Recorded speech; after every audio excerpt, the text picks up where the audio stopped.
Hello guys, welcome to my YouTube channel. कैसे हो आप सब। आज हम करने वाले हैं इंडियन इकोनॉमी के कुछ इंपॉर्टेंट टॉपिक्स जो प्रीवियस ईयर पेपर में कहीं ना कहीं आए हैं। उनको एक बार रिकवर करते हैं, उनको याद करते हैं। तो फर्स्ट है कमिटीज और कमीशंस की बात करें तो फर्स्ट है विजय केलकर कमेटी। विजय केलकर कमेटी किस लिए जानी जाती है? फॉर जीएसटी रोड में। जीएसटी के लिए कौन सी कमेटी आई थी? विजय केलकर कमेटी। और पब्लिक प्राइवेट पार्टनरशिप के लिए भी किसने कौन सी कमेटी थी? Vijay Kelkar committee. Second committee जो बहुत फेमस है that is Narasimha committee, first and second. ये किसके लिए आई थी? बैंकिंग सेक्टर रिफॉर्म्स के लिए आई थी कमेटी। ठीक है, तो ये दो बार हुए थे कि पहले जो है 1991 में एंड देन 1998 में। थर्ड है उर्जित पटेल कमेटी। और ये इसने क्या रिकमेंड किया था? इन्फ्लेशन टारगेटिंग के लिए। ये कमेटी किसके लिए थी? इन्फ्लेशन के लिए थी, उर्जित पटेल कमेटी। नेक्स्ट है रंगाराजन कमेटी जो पॉवर्टी एस्टिमेशन के लिए थी एंड ये मोस्ट इंपॉर्टेंट है, हर बार पेपर में कहीं ना कहीं याद की आती है। नेक्स्ट है एनके सिंह कमेटी। ये किसके लिए थी? FRBM, fiscal responsibility and budget management act के लिए। एंड नेक्स्ट है शांता कुमार कमेटी, किसके लिए थी? FCI के लिए।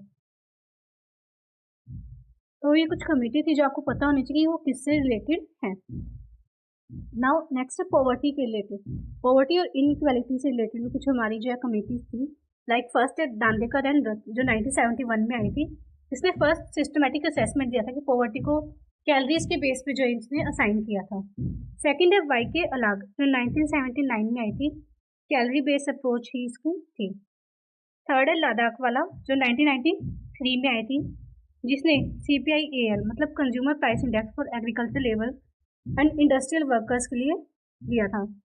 फोर्थ है तेंदुलकर कमेटी जो 2009 में आई थी, जिसे फोकस जो है कैलोरी से शिफ्ट करके कॉस्ट ऑफ लिविंग इंडेक्स में दिया था।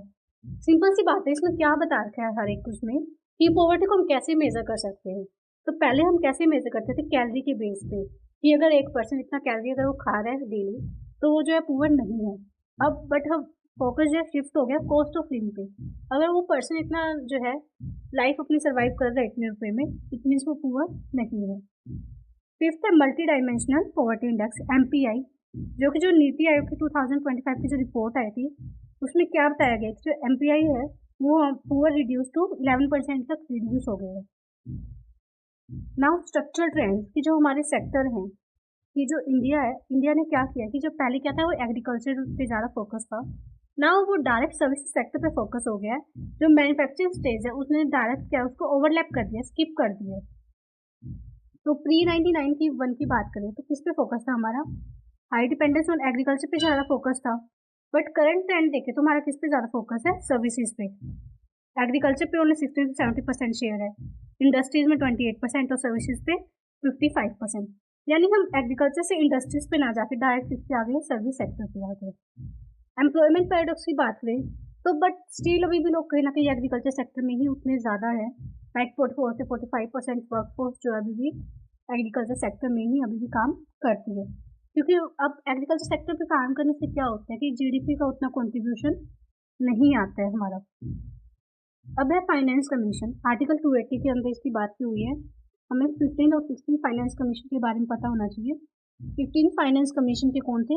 हेड NK सिंह एंड 16 के अरविंद पंगारिया।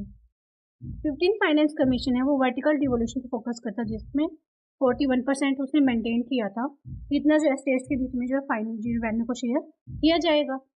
बट 16 में जो कि अब पीरियड 2026 से 31 के बीच में है, उसका मेन फोकस क्या रहेगा? Disaster management, financing and consolidated fiscal roadmap. और हॉरिजॉन्टल डिवोल्यूशन की बात करें तो इनकम डिस्टेंस 45%। ये मैंने अलग से वीडियो भी बना रखी है, इस पर आप उसको। Next monetary and external sector. तो फेरा और फेमा की बात करें तो फेरा सबसे पहले आया था 1973 में और अब उसकी जगह रिप्लेस करके फेमा आ गया है 1999 में। और करंट अकाउंट डेफिसिएंट की बात करें तो कितना है? 1.2 से 1.5% के बीच में है। कन्वर्टेबिलिटी की बात करें तो इंडिया फुल कन्वर्टेबिलिटी को फोकस करता है, पार्शियल कन्वर्टेबिलिटी सिर्फ कैपिटल अकाउंट में है। MSME की डेफिनेशन मैंने अलग से शॉर्ट वीडियो में दे रखी है, आप वहाँ से इसको कवर कर सकते हो अच्छे से। और ये कुछ एक दो स्कीम्स बताई है मैंने, वो याद रखना कौन से ईयर में है। लाइक मनरेगा 2006 में आई थी, PM जनधन योजना 2014 में, PM किसान 2019 में और PM विश्वकर्मा 2023 में। तो ये कुछ इंपॉर्टेंट फैक्ट्स हैं इंडियन इकोनॉमी में, और नेक्स्ट जो पार्ट में मैं और इम्पोर्टेंट लाती रहूँगी, तो इसको आप एग्ज़ाम से पहले एक बार रिव्यू कर लेना। Thank you.